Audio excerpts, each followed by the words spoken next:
Hello बच्चों, let's see this question. This question says the difference between nth and n plus 1th Bohr radius of hydrogen atom is equal to its n minus 1th Bohr radius. The value of n is. तो यहाँ पर आपके पास simple question दे रखा है कि bore atomic structure के लिए, तो यानी कि की कॉन्सेप्ट लिखे हैं। की कॉन्सेप्ट तो ये बेसिकली आपके किस पर बेस्ड है? Radius of orbit. ऑर्बिट का मतलब जिसमें आपका इलेक्ट्रॉन रोटेट करता है, और ऑर्बिट कौन से ऑर्बिट कहलाते हैं? स्टेबल ऑर्बिट कहलाते हैं। Radius of orbit in Bohr model,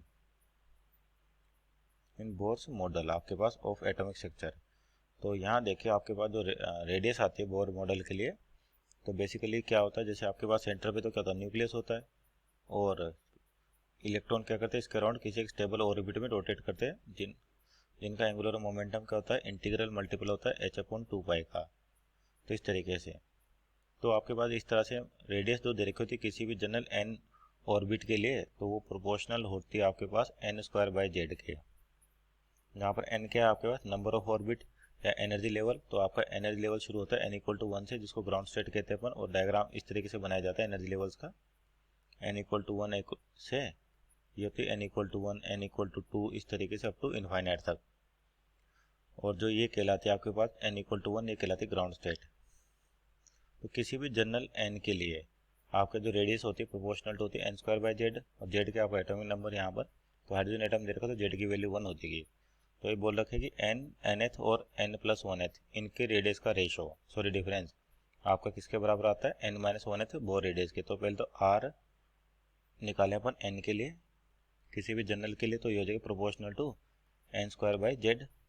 r n+1 निकालें तो ये प्रोपोर्शनल टू होगा आपके पास n+1 का स्क्वायर माइनस z। तो प्रोपोर्शनलिटी निशान को हटाए तो आपके पास कांस्टेंट आता है, जनरली मान लेते हैं अपन k अपना कांस्टेंट n²/z, और ये हो जाएगा k n+1² और उसी तरह से आपका r n-1 निकाले अपन। n-1th ऑर्बिट के लिए क्या हो जाएगा? n-1 का स्क्वायर/z।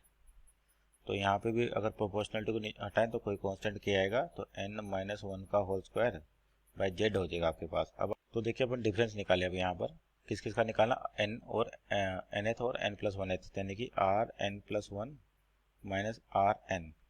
तो जो कांस्टेंट वैल्यू उसको बाहर ले तो आपके पास k/z, और ये क्या? n+1 का होल स्क्वायर, यानी कि a का स्क्वायर प्लस b का स्क्वायर, a का स्क्वायर प्लस b का square plus 2ab, that is 2n, और क्या आ जाएगा? माइनस का n²।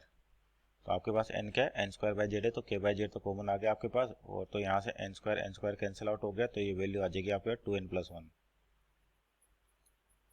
इंटू k/z, जो कांस्टेंट है आपके पास। मान लीजिए क्वेश्चन नंबर 1 और n-1 के लिए बराबर बता रखा है, तो rn-1 लिखे अपन। तो आपका जो rn-1 है basically some constant k divide by j, और यहाँ पर स्क्वायर है तो a का स्क्वायर प्लस b का स्क्वायर माइनस 2ab। तो ये जो वैल्यू आपके पास है किसके बराबर है? उनके डिफरेंस के बराबर। तो दोनों को इक्वेट करें तो आपके पास k/z यहाँ था 1 + 2n, कितना आपके पास यहाँ पे? 2n+1 या 1 + 2n लिखे अपन, इक्वल टू क्या हो जाए? k/z n² प्लस 1 माइनस का 2n। तो यहाँ से k/z कैंसिल आउट हो गया, तो 1 + 2n, 1 + 2n, 1 + 2n equal to कितना हो जाएगा? n² प्लस 1 माइनस का 2n। तो ये आपका 1 से 1 कैंसिल आउट हो गया, तो आपके पास हो जाएगी वैल्यू n², और इधर आएगा तो माइनस का 4n। तो ऐसे भी लिख सकते हैं n² इक्वल टू कितना हो जाएगा? 4 टाइम्स n हो जाएगा। तो n की वैल्यू आ गई आपके पास 4। So this our final answer, n = 4। Option check करें तो ऑप्शन नंबर आपका यहाँ पे D, that is 4 is our right answer. Hope you understood well. Best of luck.